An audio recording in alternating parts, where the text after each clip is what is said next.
Welcome back. We go on to part 3 of Indian Evidence Act. Part 3 of Indian Evidence Act talks about production and effect of document.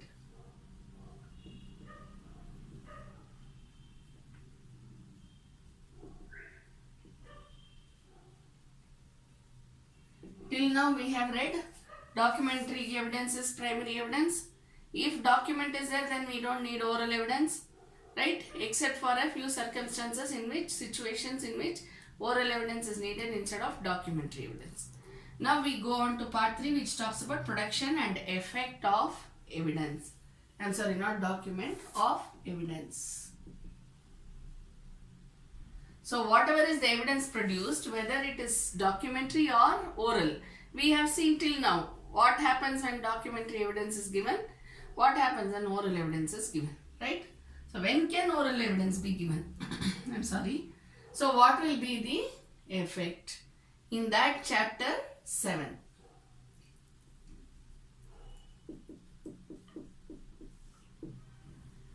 Of the burden of proof.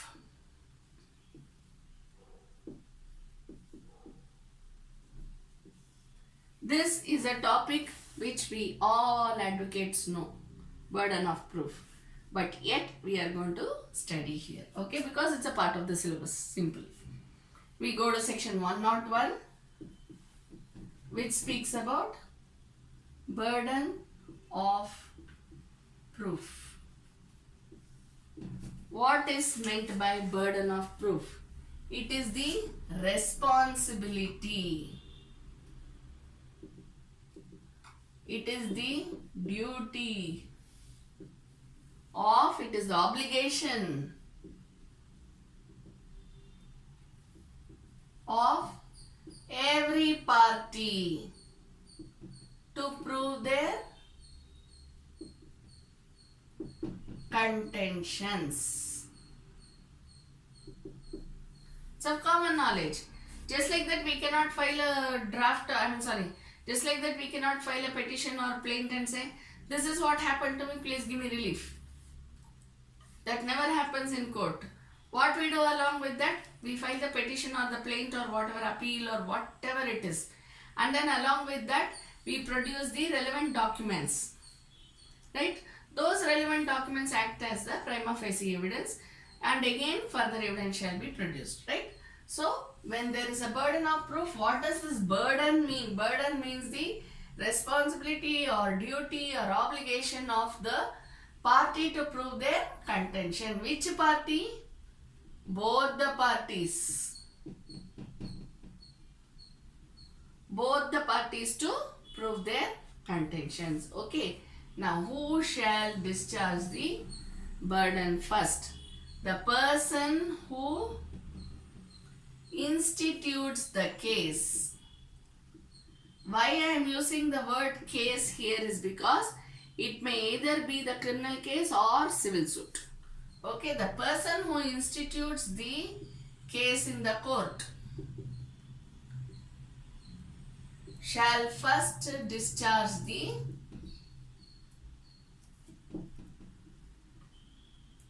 burden of proof. Not blood pressure, burden of proof. Okay, the person who institutes the case in the court shall first discharge the burden of proof. Thereupon, it shall pass on to the other party. If I have to prove that I have a share in the property, then I have to produce the legal aid certificate, I have to produce whatever documents I have regarding the property. Just like that, I cannot say that I have a share in the property, I am also a co-partner in the property, so please give me a share in the property. First of all, I should show that there is a property, and that property is existing, and that I am a co-partner, I have a right over the property, and that the other party is the one who is responsible to give me the share. I should have a right, the other person should have a liability. Towards whom? I should have a right over the other person, right towards the other person. The other person should have the liability towards me. I cannot go and file a case against XYZ. Right? So all these, how will it has to be proved? It will be proved obviously by documentary or oral evidence. But apart from that, first the person who institutes the case, upon him the burden will lie to prove that whatever he has contended in the petition is true. Understand? So that is known as the burden of proof. See, it can be any subject matter. It can be that of the property.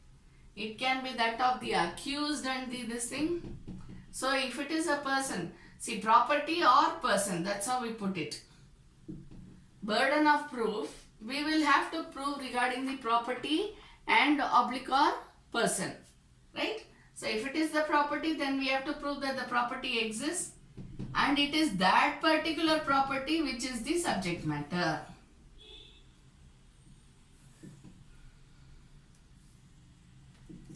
If it is a person, then we say that yes, I have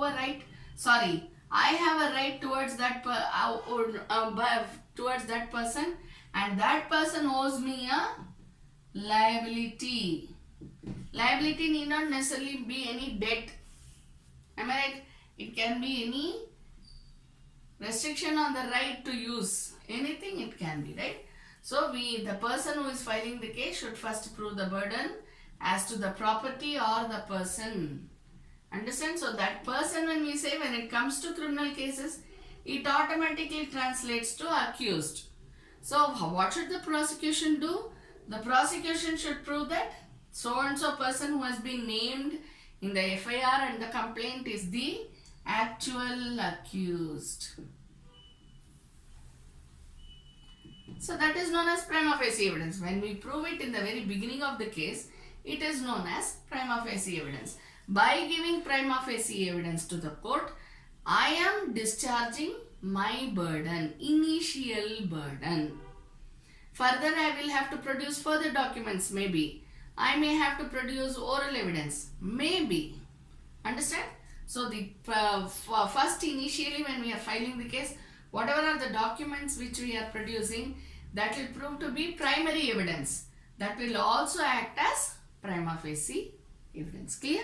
So by giving the prima facie evidence, by providing the documentary evidence, the person who institutes the case is discharging his part of the burden.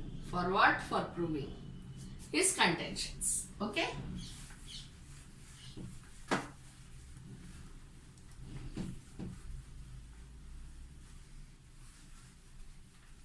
See, when we are doing this burden of proof, you should also remember section 32.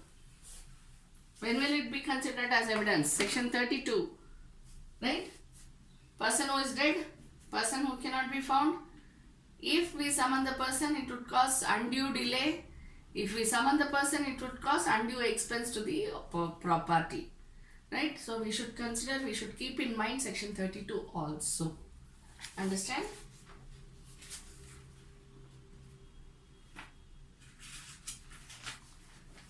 Then section 102. That's what we did now. On whom the burden of proof lies. On whom does it lie? First, it lies on the party instituting the suit. See, party or parties, okay? Instituting the case, sorry. Then it passes on to the other party.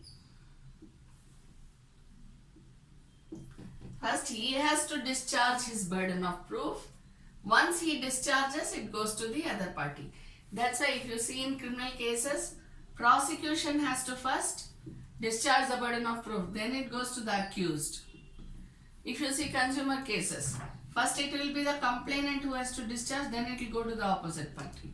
If you go to any civil cases, it will be the plaintiff or petitioner who has to discharge first, and then it will go to the defendant or respondent. Same way appeal. Any case, any type of case you take up, first the person instituting the case, burden of proof lies. Then it passes on to the other party. In that, prima facie evidence plays a very important part. Don't forget that. Okay?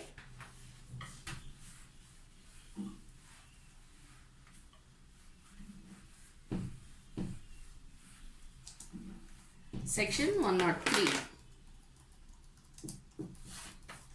What does section 103 say? Burden of proof as to particular fact.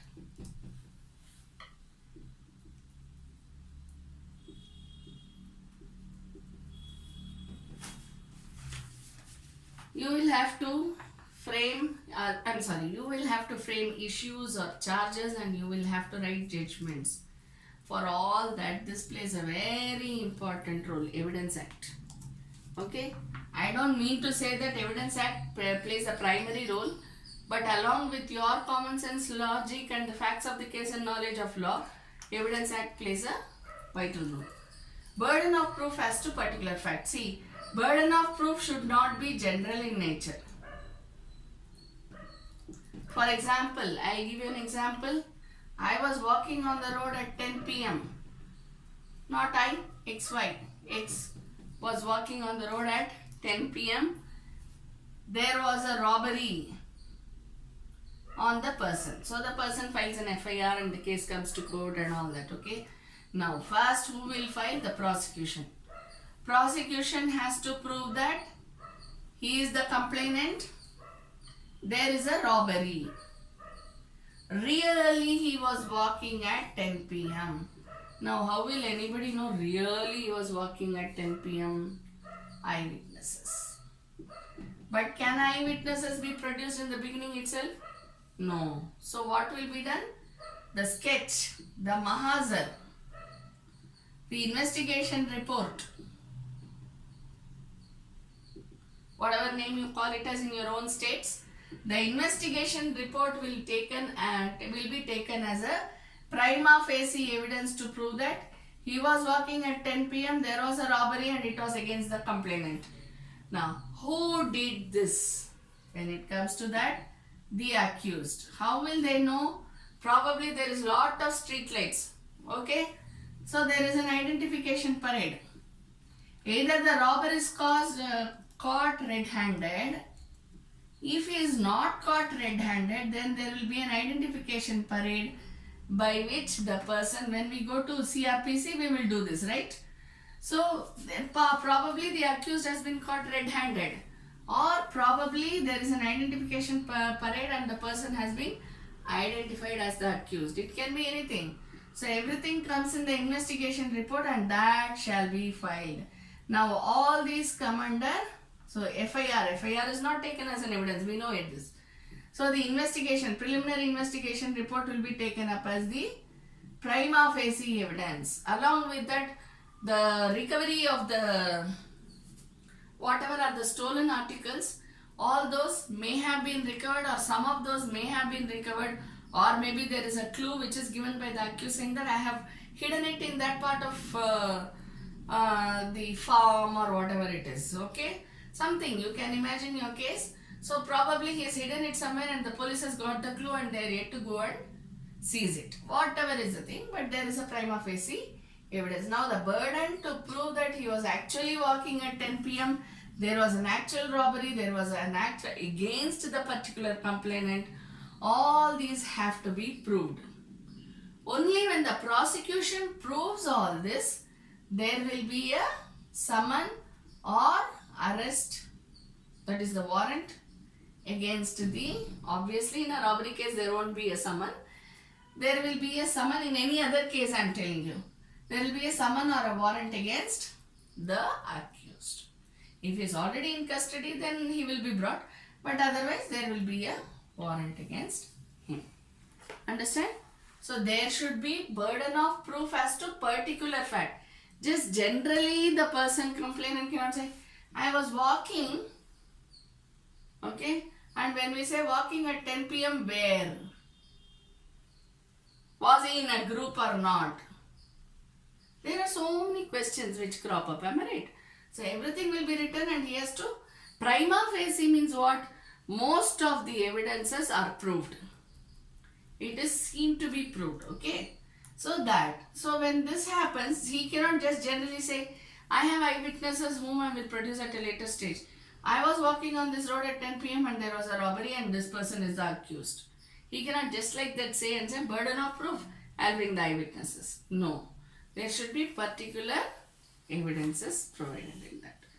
Okay, that is why you have a police working for investigation reports.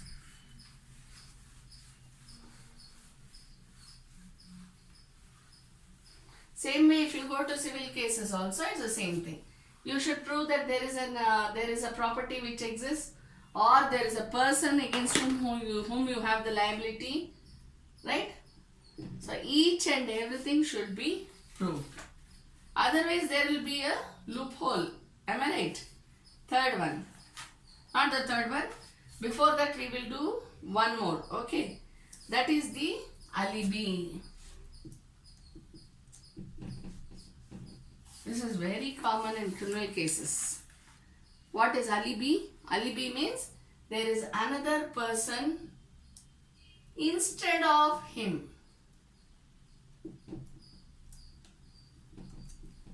Instead of him, he will say, sir, I was not at all at Bangalore on the 20th of February.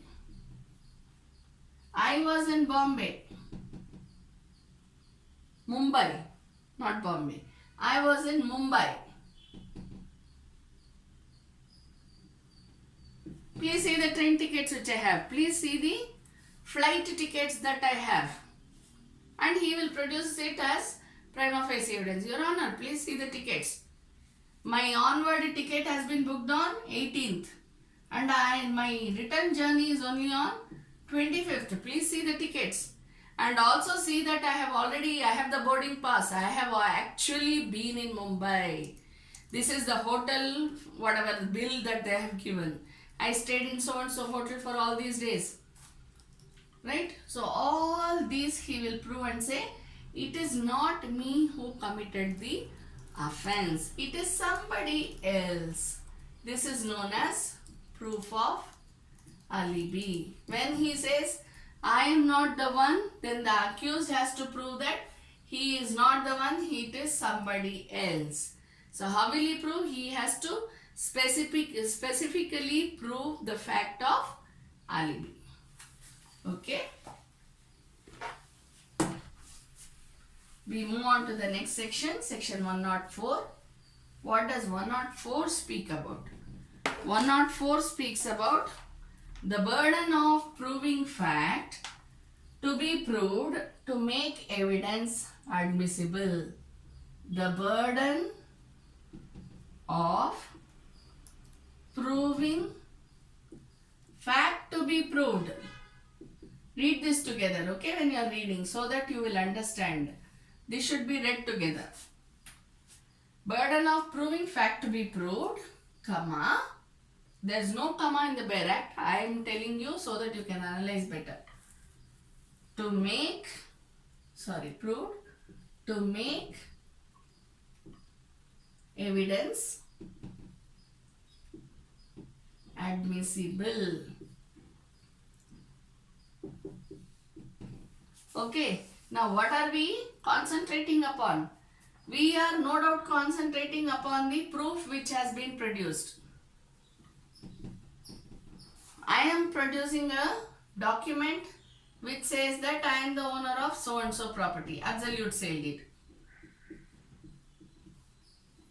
Okay, when I am talking about this absolute sale deed, burden of proving fact to be proved, I have to prove that I am the owner. I have to prove that I am the owner. So what am I providing? I am providing the absolute sale deed which is in my favor. Burden of proving fact to be proved. What I have to prove? The fact that I am the owner. To make evidence admissible. If I have to prove, the fact to be proved is what? That I am the owner. If I have to prove this and make the evidence admissible, can I give tax paid receipt and say, see, my name is there. I paid the tax for this year. You know that? Will I be considered as the owner? No. If I show a copy of encumbrance certificate, see, my name is there on the encumbrance certificate. Other than as a owner. Okay? If you have the continuation encumbrance certificate, you don't have the owner's name, right? So suppose I have applied for the copy, Therefore, my name is written there, Jayashree. Now, if my name is written, I can always show the code. See, my name is written on the income rent certificate. So, I am the owner. Can I prove like that? No. What I should prove, if I have to prove that I am the owner, I should give the absolute say deed. I should give the khata, which is in my name, any other identification, saying that I am the name. So, burden of proving, fact to be proved, to make evidence admissible. If I give some, say for example, if I am giving some, as I told you, if I am providing an EC which has my name on it, will it make the evidence admissible? No. Why? Because the EC does not contain my name as the owner. If the EC contains my name as the owner, then it is a valid admissible proof. But if it does not contain my name as the owner, but only my name is written as on the top, because my name is written on the top because I applied for the EC, then this will not be considered as admissible evidence. The judge will just give it back and say, please give the proper proof. Understand? So if I have to prove certain facts and make the evidence admissible, I should give proper evidence. Clear? We go on to the next section.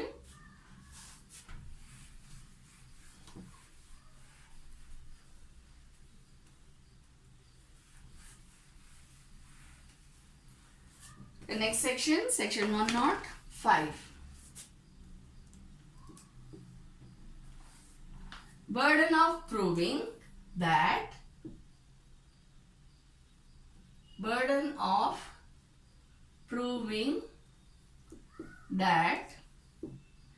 case of accused comes within exceptions. What are we talking about here? Exceptions. What exceptions? Are there any exceptions? Yes. Private defense. What are these sections? Section 95 to 105 of IPC talks about private defense, self-defense, and so many other circumstances in which a person can prove that he comes within the exceptions given, which includes unsound mind, child under 7 years, child between 7 to 12 years. You have so many things under that, right? So all these. Now on whom will that see? Earlier we read burden of proving fact to make evidence. And on whom does the burden of proof lie? First it lies on the prosecution. That's what we did. Now we are talking about the accused. If a case has been filed against the accused saying that so and so person caused grievous hurt, or so and so person killed someone else, caused murder. Don't say killed, murder. Okay, and it is proved as culpable homicide coupled with murder. Suppose there is a case like that. Then what has the accused? Suppose he says that, no, Your Honor, I did that mistake in self-defense. I didn't do the mistake, I'm sorry. I did the offense in self-defense. Then he will have to prove that he really comes under the general exceptions. Or he has to prove, sir, I was not in my senses. I was an insane person when this offense happened. Then also he has to prove that he was insane. If he says, I did it in self-defense, the other person came to kill me, I didn't know how to react. So I took the gun from him and I killed him. We know, right? Self-defense has to be of the same level or a little lesser, not more. So if I say that he came to kill me, therefore I killed him, then it comes under one level, right? So private defense has to be proved by whom? By the accused. Why? Because the accused is the one who is contending that he has the right of private defense. So he wants to use the right of private defense. So he will prove that this is what happened, this was the scenario, therefore I caused the murder of the other person, or I caused grievous hurt to the other person. Understand? So the burden of proving that case of accused comes within exceptions. On whom does it lie? It lies on the accused. Clear? We go on to the next section.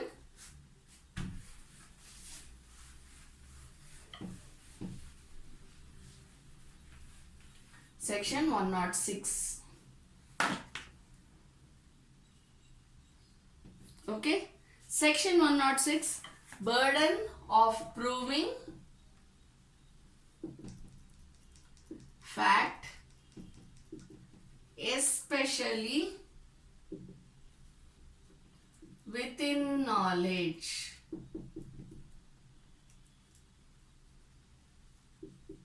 What you will concentrate upon? The word especially. Why? Especially means specially. Probably it may also mean exclusively. Probably, not always, okay? But specially. Special knowledge. Okay, you have to remember that.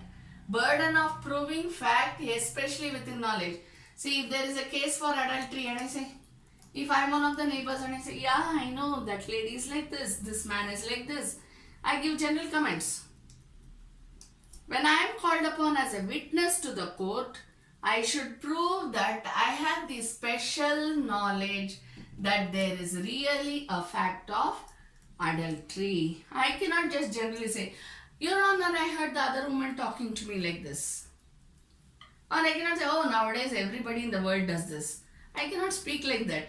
I should be in a position to prove that I have special knowledge of the subject matter, of the cause of action or subject matter or whatever it is. Clear? Thank you.